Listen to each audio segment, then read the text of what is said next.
এই যে ভাদ্র এবং আশ্বিন মাস বর্ষার শেষ এবং শীতের শুরু, তো এই সময় আপনারা কোন সবজিটি চাষ করবেন, সঠিক জাত এবং সঠিক সময়, এই বিষয়ে আজকের ভিডিওতে আলোচনা হবে। তো আপনারা একটা জিনিস লক্ষ্য করবেন যে এই যে বর্ষার সময় যে সবজিগুলি ছিল এখন বাজারে দেখতে পাবেন সেই সবজিগুলো আস্তে আস্তে কমতে চলেছে, কারণ সেই সবজিগুলির সময় শেষ হয়ে গিয়েছে এবং সেই সময় সবজিগুলি এখন মাঠে একদম পুরোপুরি জমি থেকে ফুরিয়ে এসেছে। তো এই সময় আপনারা যদি আগাম শীতের সবজিগুলি আপনারা ফেলতে পারেন, তো এখানে অধিক টাকা আয় করতে পারবেন এবং খুবই অল্প খরচে এবং খুবই অল্প সময়। তো আজকের ভিডিওতে এই বিষয়ে আলোচনা হবে। আর একটি সবথেকে ভালো যে পয়েন্টটি দেখতে পাওয়া যায়, এখন বর্ষার শেষ এবং শীতের শুরু মানে কোনো বৃষ্টির সম্ভাবনা নেই, এবং বৃষ্টির সম্ভাবনা যেখানে থাকছে না সেখানে আপনাদের ঝুঁকিও অনেকটাই কম থাকছে। তো মাথায় রাখবেন এটা। তো আপনারা দেখছেন grow and green success YouTube channel এবং আমি আপনাদের সঙ্গে আছি রানা। তো চলুন বেশি দেরি না করে আজকের ভিডিওটি শুরু করি।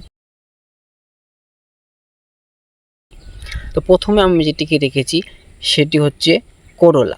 তো এই সময় আপনারা করলা চাষ যদি করতে পারেন তাহলে অধিক টাকা এখানে আপনারা আয় করতে পারবেন। তো আমি কয়েকটা জাতের কথা বলবো, এই জাতগুলো যদি আপনারা চাষ করেন খুব ভালো মানের হাইব্রিড F1 হাইব্রিড জাত আপনারা 100% এখান থেকে অধিক ফলন তুলতে পারবেন। তো প্রথমে যে জাতটি রেখেছি সেটি হচ্ছে পাখি F1 1 নম্বর জাত। এইটার সাইজটি মাঝারি হয় এবং অনেক ধরনশীল এখানে ধরা দেখতে পাওয়া যায়। বাজারজাত করবেন, কালার সুন্দর। এবং দ্বিতীয় জাতটি হচ্ছে বচ্চন সিটের 208, খুবই দুর্দান্ত জাত একটি। এটি বাজারে নেওয়ার সঙ্গে সঙ্গে এটি বিক্রি হয়ে যায়, দাঁড়াতে হবে না আপনাকে মার্কেটে গিয়ে। এটাও মাঝারি সাইজ, অধিক ফলন, কোঁকড়ানো সহনশীলতা।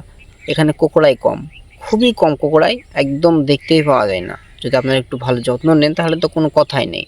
তারপরে আপনারা এখানে কিষান সিডসের 333 এখানে আপনারা এখানে লাগাতে পারেন, ওটাও খুব ভালো জাত। তারপরে আপনারা এখানে শাখাতা আপনারা লাগাতে পারেন, এটাও খুব একটি ভালো জাত। তারপরে আপনার এখানে রাপ্তার লাগাতে পারেন, খুব ভালো জাত।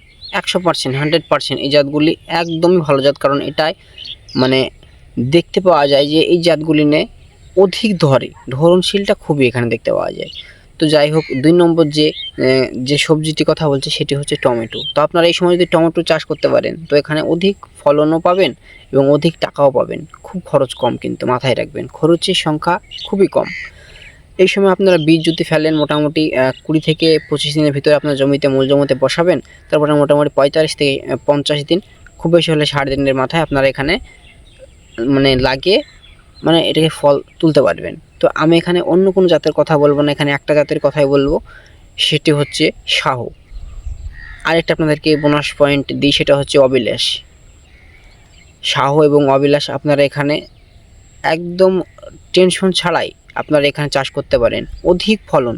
তার মধ্যে শাহুটা 1 নম্বরে পড়বে, কারণ এটি একটি প্লাস পয়েন্ট হলো এটি দীর্ঘদিন হয়। ঠিক আছে, আপনারা যদি এখন বসান মোটামুটি ফেব্রুয়ারি মাস পর্যন্ত এটাকে নিয়ে চলে যাবে ধরতে ধরতে। মাথায় রাখবেন অধিক ধরনশীল, কালারটাও সুন্দর, ফলটা শক্ত, এবং বাজারজাত করবেন যখন তখন লং জায়গাতে আপনারা নিয়ে গিয়ে ওটাকে বিক্রিও করতে পারবেন, ফাটবে না, মাথায় রাখবেন।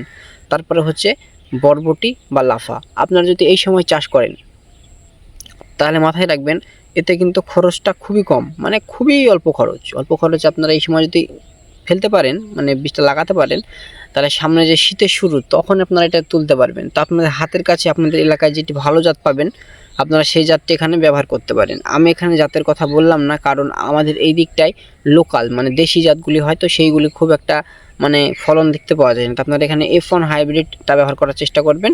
সেই জাতটা আপনারা লক্ষ্য করে একটু ভালো কোম্পানি দেখে আপনাদের এলাকায় যেটি সবথেকে ভালো সেটা আপনারা এখানে ব্যবহার করবেন। তারপরে হচ্ছে ওলকপি। তো ওলকপি এমন একটি চাষ, খুবই অল্প সময়, খরচ একদমই নাই। ঠিক আছে, মাথায় রাখবেন কোনো খরচ নেই এতে। বীজ যদি আপনারা রোপণ করার পরে ছিটিয়ে দিয়ে চাষ করে এটাকে আপনারা জমিতে বড় করে বিক্রি করতে পারেন, অথবা এটাকে চারা এটাকে চারা তৈরি করে মোটামুটি 20 দিন চারা যদি বসায় তারপরে আপনি লাগাতেও পারেন তুলে, তাও মোটামুটি 20 থেকে 30 দিনের ভিতরে আবার বিক্রি করতে পারবেন। তো দুরকমভাবে হয়, কেউ চারা তৈরি করে মূল জমিতে বসায়, কেউ ডাইরেক্ট ছিটিয়ে দেয়। আপনারা যদি মনে করেন এটা করতে পারেন। খুবই একটি ভালো মানে সবজি যেটি খুব অল্প খরচ, মানে অল্প খরচ বলতে কোনো খরচই নাই বলতে গেলে চলে, খুবই কম খরচ। এটা আপনারা এই সময় অল্প খরচ, মানে অল্প খরচ অল্প সময়ের মধ্যে আপনারা এটা।